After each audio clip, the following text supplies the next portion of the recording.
আসসালামু আলাইকুম রহমতুল্লাহ। প্রথমে বলে নিচ্ছি, নেটওয়ার্ক সমস্যার কারণে তিনতলা ছাদের উপরে উঠে এই লাইভটা করতেছি। হইতে পারে এটা শেষ লাইভ, কারণ বিদ্যুৎ নাই, ইলেকট্রিসিটি নাই, নেটওয়ার্ক নাই, কথা বলা যায় না, যোগাযোগ বিচ্ছিন্ন হয়ে গেছে। আপনারা সবাই এই লাইভটাকে সর্বোচ্চ শেয়ার করবেন। আমি যে কথাগুলো বলার জন্য এখানে দাঁড়াইছি, আসলে মানসিকভাবে এতটাই ভাঙ্গি পড়ছি যে আপনাদেরকে কি বলবো এখন আর ভাষা খুঁজে পাচ্ছি না। যে আমাদের দেশের বন্যা পরিস্থিতি এতটা ভয়াবহ যে মাঝে মধ্যে দুই একটা ব্রিজ উঁচু থাকার কারণে আমরা সেটার উপরে দাঁড়াইতে পারি, আর সব জায়গা পানির নিচে তলিয়ে গেছে। পানির পরিমাণ এত বেশি যেটা কল্পনাকেও হার মানায়। আমাদের এই 40 বছরের জীবনে আমরা কখনো এত পানি দেখি নাই। আমরা জানি না এটা কি বৃষ্টির পানি না অন্য কোনো পানি আমাদের দেশের ভিতরে দুশ্মনী করে ঢুকাই দেওয়া হচ্ছে। তো আমি যেটা বলার জন্য দাঁড়াইছি সেটা হচ্ছে, আপনারা যারা আমার এই লাইভটাকে দেখবেন, আপনারা সর্বোচ্চ শেয়ার করবেন এবং এই পেজটাকে ফলো করবেন। যদি বিদ্যুৎ পাই, লাইভ করার সুযোগ পাই, তাহলে আপনাদেরকে বন্যা পরিস্থিতি নিয়ে আরও কিছু কথা বলবো। আপনাদেরকে এখন যেই কথাটা আমি বলবো সেটা হচ্ছে, যে যেইভাবে পারেন মানুষের পাশে দাঁড়ান।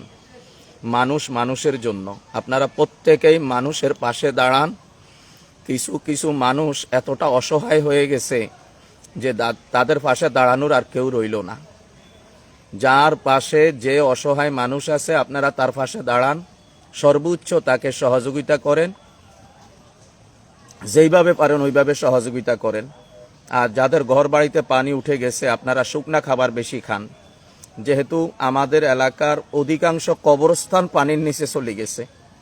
এরপরে মানুষের যে টয়লেটগুলো আছে সবগুলি পানিতে ভাসতেছে, মানুষ যে বাথরুমে যাবে সেই ব্যবস্থাও নাই। এই জন্য আপনারা শুকনা খাবার একটু বেশি খাওয়ার চেষ্টা করবেন। আর যারা বেশি অসহায় হয়ে গেছে তাদেরকে আপনারা উঁচু জায়গায়, যেখানে আপনার সুবিধা হয় সেখানে তাদেরকে আশ্রয় দেন। মানুষের পাশে দাঁড়ান, মানুষের সেবা করেন। প্রত্যেক মানুষ মানুষের জন্য এই মুহূর্তে সেবক হয়ে যান। প্রত্যেকের সেবা করেন, সবাই সবার পাশে দাঁড়ান, সবাই সবার জন্য একটু চেষ্টা করেন, কেউ যেন কষ্ট না পায়, কোনো বাচ্চা যেন পানিতে পড়ে মারা না যায়। অনেক ছোট ছোট বাচ্চারা আছে, খুব খেয়াল রাখবেন। বিদ্যুৎ নাই, প্রত্যেকের ঘরে মোমবাতির ব্যবস্থা রাখবেন, লাইটের ব্যবস্থা রাখবেন। যে যেইভাবে পারেন একে অপরের পাশে দাঁড়ান।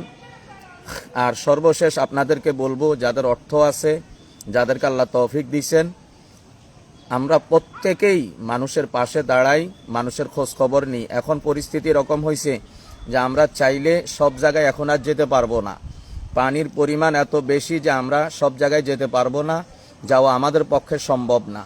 তারপরেও আমি বলবো, যারা একেবারে একান্ত অসহায় হয়ে গেছে, এখন আর টিকতে পারতেছেন না, আমাদের এই মাদ্রাসার দোতলা শিশু, বাচ্চা এবং মহিলাদের জন্য আমরা প্রয়োজনে উন্মুক্ত করে দিব, আপনারা এখানে আশ্রয় নিতে পারবেন। আর সবাই শুকনা খাবারের দিকে বেশি, শুকনা খাবার খান, খাবার কম খান, পানি কম খান, যাতে করে আপনাদের পায়খানা প্রস্রাব কম লাগে, না হয় আমরা আরও বেশি বিপদে পড়ে যাব।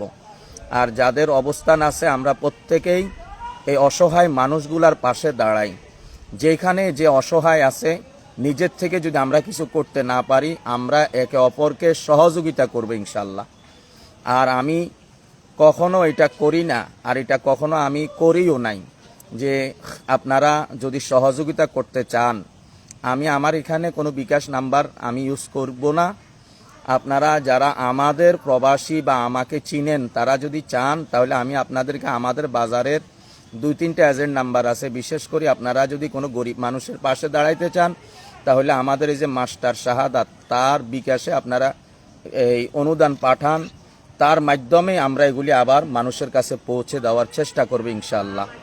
তো আজকে এইটুকু বললাম, আপনারা এই ভিডিওটাকে সর্বোচ্চ শেয়ার করেন, এই পেজটাকে ফলো করেন, এটা মানব সেবার জন্যই এই কাজ।